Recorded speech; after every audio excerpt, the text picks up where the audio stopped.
খুব অল্প সময়ের ভিতরে সমোসা রোলের রুটিটা বানিয়ে ফেলতে পারবেন কোনো বেলাবেলির ঝামেলা ছাড়াই। আটা দিয়ে খুব শর্টকাট বানিয়ে ফেলা যাবে। আসসালামু আলাইকুম, সবাই কেমন আছেন? আশা করি ভালো আছেন, আমিও ভালো আছি। এখানে হচ্ছে আমি অনেকটা পরিমাণে আটা নিয়ে নিছি। যেহেতু আমি অনেক পরিমাণে রুটি বানাবো এই জন্যই হচ্ছে আটার পরিমাণটা বেশি নিছি। তাছাড়া আমি বেশি করে বানিয়ে হচ্ছে এগুলো ফ্রোজেন করে রেখে দেবো রোজার সময়ের জন্য। রোজা থেকে ইফতারির সময় তেমন ঝামেলার কোনো কাজকর্মই রাখবো না, এই জন্য আগে থেকে সবকিছু গুছিয়ে রাখতেছি যাতে বের করে ইফতারির আগে রেডি করে নিতে পারি। এখানে আমি আটাগুলো নিয়ে এর ভিতরে স্বাদ মতো লবণ দিয়ে ভালোভাবে নেড়েচেড়ে মিশিয়ে নিছি।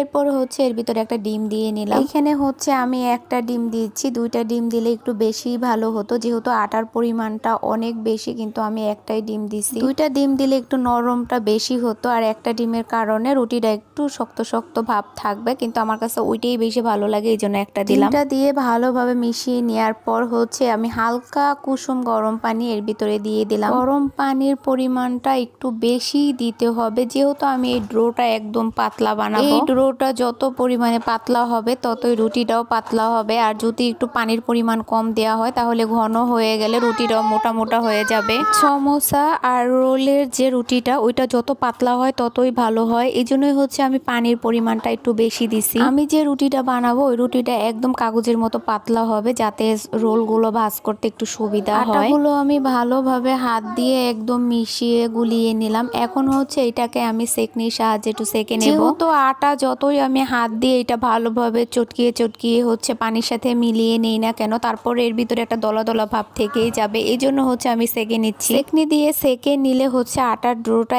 একদম ফ্রেশ থাকবে, এর ভিতরে কোনো দলা দলা একটা ভাব থাকবে না, এই জন্যই হচ্ছে সেকে নেওয়া। এখন হচ্ছে আমি এটাকে হাত দিয়ে একটু নেড়ে চেড়ে দিচ্ছি যাতে সেকনি দিয়ে খুব দ্রুত পড়ে যায়, যেহেতু এর ভিতরে একটা দলা দলা ভাব আছে। যতটুকু পড়ার একা একাই পড়েছে, বাকিটা হচ্ছে আমি এভাবে হাত দিয়ে সেকে নিয়েছি। আর হচ্ছে আমি গত ভিডিওতে যে দেখাইছিলাম রোলের জন্য সবজিটা রান্না করছি, তো ওই সবজিটা ওইভাবে রান্না করে রেখে দিয়েছিলাম। ভাজিটা আমি আগেই করে রেখে দিছি, এখন হচ্ছে রোলের যে রুটিটা ওইটা বানানোর জন্য আটাটা আর কি রেডি করতেছি। আমার এখানে আটাটা একদম সালা হয়ে গেছে, দেখেন এর ভিতরে কি একটা অবস্থা। যদি না চেলে নিতাম তাহলে এটা এইভাবেই থেকে যেত। রুটিটা যখন বানাতাম ওর ভিতরে হচ্ছে এরকম একটা ভাব থেকে যেত, এর ভিতরে একটা দলা দলা ভাব থেকে গেলে দেখা যায় যখন আমি রোলটা ভাজ করতে যাব ওই সময় রুটিটা ফেটে যাওয়ার সম্ভাবনা থাকে। রোলটা আমার সেকে নেওয়া হয়ে গেছে, এখন হচ্ছে রুটিগুলো ভেজে নেওয়ার পালা। আর আমি রোজার আগে থেকে এগুলো রেডি করে রাখতেছি। রোজা তো চলে আসছে, এই জন্য ভাবলাম যে না, আগে থেকে যতটুকু পারি গুছিয়ে রাখি, রোজা থেকে এসব ঝামেলা করা যাবে না, শর্টকাট যাতে ইফতারিটা রেডি করতে পারি সেই জন্য আগে থেকে এগুলো রেডি করে নেব। তাছাড়া রোজা থেকে এত ঝামেলার কাজ পছন্দ